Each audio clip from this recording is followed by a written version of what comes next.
Before I tell you this story, I want to ask you for something real quick.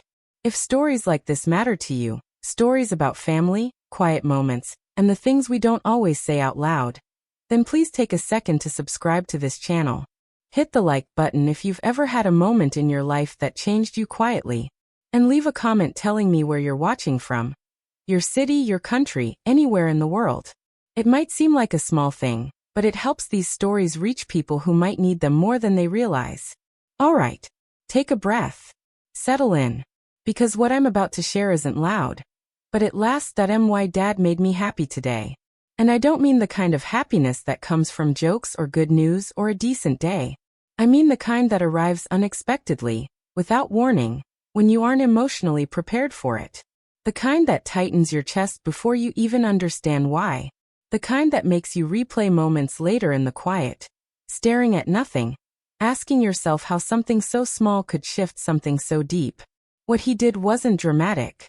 There was no announcement, no celebración, no tears at first. But somehow, without raising his voice or making a scene, he cracked open years of silence between us. Years of unsaid things. Years of misunderstandings we didn't even realize we were carrying. And once that door opened, there was no closing it again. Stay with me, because what happened that day didn't just change how I see my father. It changed how I see myself. My name is Lisa. I'm 20 years old. And like a lot of people my age, I'm stuck in that strange in-between space. Not quite a child anymore, but not fully confident as an adult either. It's that age where you're expected to have answers, while secretly still hoping someone older knows what they're doing and can guide you. Growing up, my dad and I were never emotional people. No shouting matches.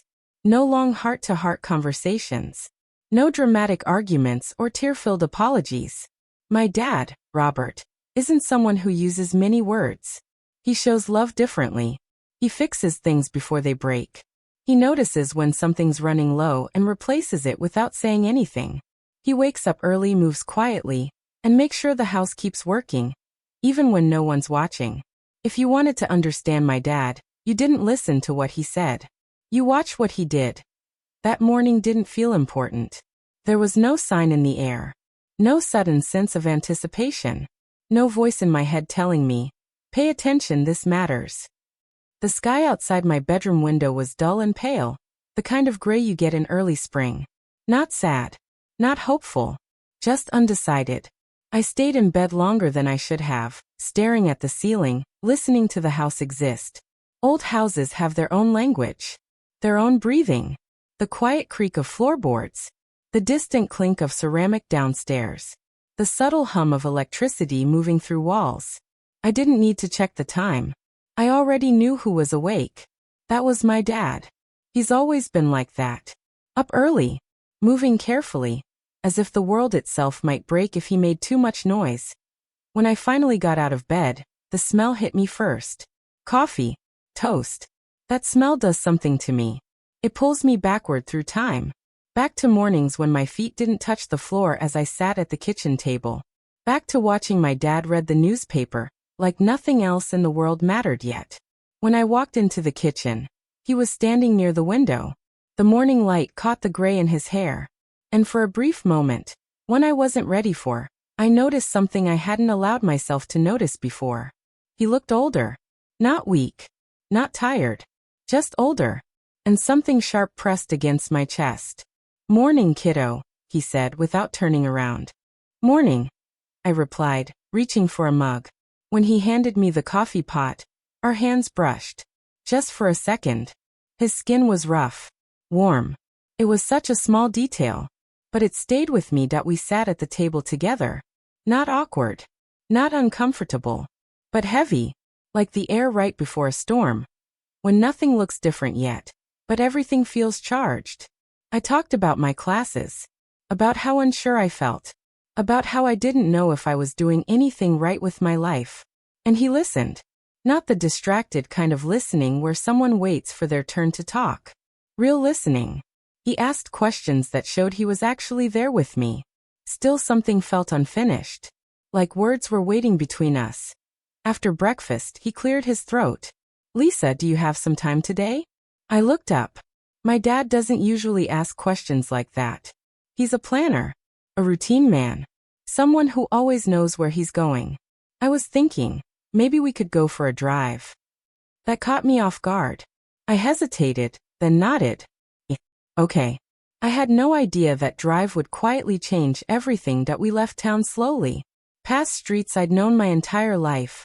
Past corners filled with memories I hadn't thought about in years. Eventually the houses thinned out. Bare trees.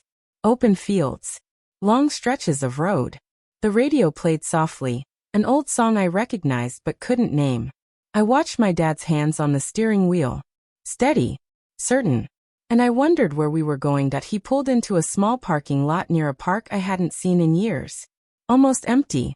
The moment I recognized it, my chest tightened.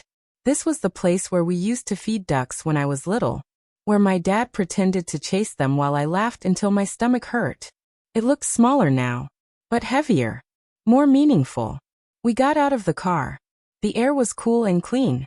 We walked along a narrow gravel path, our footsteps crunching in rhythm. I wanted to ask why we were there, but something told me to wait. He stopped near a wooden bench by a pond. The water was still, reflecting the sky like glass. He took a deep breath, then turned to face me. And for the first time in a long time, I saw something in his eyes I wasn't used to seeing. Vulnerability. I don't always say things right, he said slowly. And I know I haven't said enough. Then he looked directly at me. But I need you to know how proud I am of you. Not just for what you do, but for who you are. My throat tightened instantly. Those words hit harder than I expected. He reached into his jacket and pulled out a folded piece of paper. I've been writing this for weeks, he said. I didn't know when I'd have the courage to give it to you. My hands trembled as I unfolded it. The handwriting was familiar, careful, intentional.